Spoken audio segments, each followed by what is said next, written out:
গীত সংহিতা 44 অধ্যায়। হে ঈশ্বর, আমার সকর্ণে শুনিয়াছি, আমাদের পিতৃপুরুষেরা আমাদিওকে বলিয়াছেন, তুমি পূর্বকালে তাহাদের সময়ে কার্য করিয়াছিলে।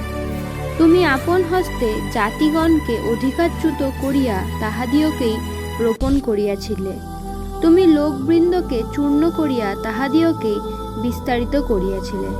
কেননা তাহারা আপনাদের খড়গ দ্বারা দেশ অধিকার করেন নাই, তাহাদের নিজ বাহু তাহাদিওকে নিস্তার করেন নাই, কিন্তু তব দক্ষিণ হস্ত, তব বাহু ও তব মুখের প্রসন্নতা তাহা করিয়াছিল, কারণ তাহাদের প্রতি তোমার অনুকম্পা ছিল।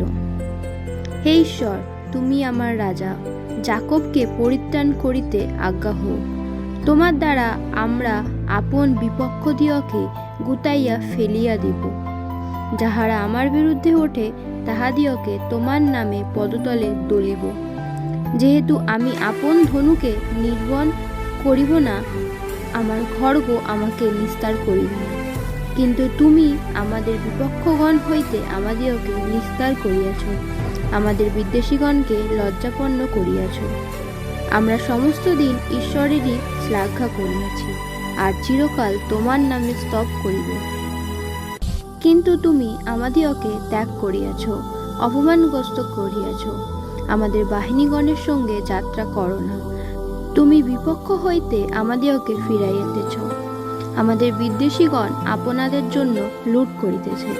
তুমি আমাদিওকে ভক্ষণীয় মেষের ন্যায় সমর্পণ করিয়াছ, আমাদিওকে জাতির মধ্যে ছিন্ন ভিন্ন করিয়াছ। তুমি আপন প্রজাদিওকে বিনামূল্যে বিক্রয় করিতেছ, তাহাদের মূল্য দ্বারা ধন বৃদ্ধি করো নাই। তুমি আমাদের প্রতিবাসীগণের কাছে আমাদিওকে তিরস্কারের বিষয়, আমাদের চতুর্দিগস্থ লোকেদের উপহাস ও বিদ্রূপের পাত্র করিতেছ। তুমি জাতিগণের মধ্যে আমাদিওকে প্রবাদের বিষয়, লোকবৃন্দের মধ্যে শিরশ্চালনের আস্পদ করিতেছ। সমস্ত দিন আমার অপমান আমার সম্মুখে থাকে, আমার মুখের লজ্জা আমাকে আচ্ছাদন করিয়াছে। তিরস্কারী ও নিন্দাকারীর রব প্রযুক্ত, শত্রু ও প্রতিহিংসাকারীর উপস্থিতি প্রযুক্ত। আমাদের প্রতি এই সকল ঘটিয়াছে, কিন্তু আমরা তোমাকে ভুলিয়া যাই নাই।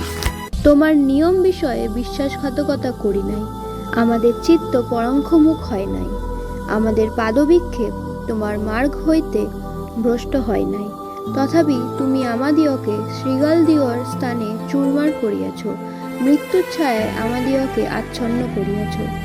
আমরা যদি আপন ঈশ্বরের নাম ভুলিয়া গিয়া থাকি, যদি অন্য দেবের প্রতি অঞ্জলি প্রসারণ করিয়া থাকি, তবে ঈশ্বর কি তাহার সন্ধান পাইবেন না? তিনি তো অন্তঃকরণের গুপ্ত বিষয় সকল জানেন। হ্যাঁ, তোমার জন্য আমরা সমস্ত দিন নিহত হইতেছি, আমরা বদ্ধ মেষের ন্যায় গণিত হইতেছি। জাগ্রত হও, হে প্রভু, কেন নিদ্রা যাও? ওঠো, চিরকালের নিমিত্ত ত্যাগ করিও না। তুমি কেন আপন মুখ আচ্ছাদন করিতেছ? আমাদের দুঃখ ও দৌরাত্ম্যভোগ কেন ভুলিয়া যাইতেছ? কেননা আমাদের প্রাণ ধূলিতে অবনত, আমাদের উদর ভূমিতে লগ্ন হইয়াছে। আমাদের সাহায্যের নিমিত্ত ওঠো, নিজ দয়া অনুরোধে আমাদিওকে মুক্ত করো। আমেন।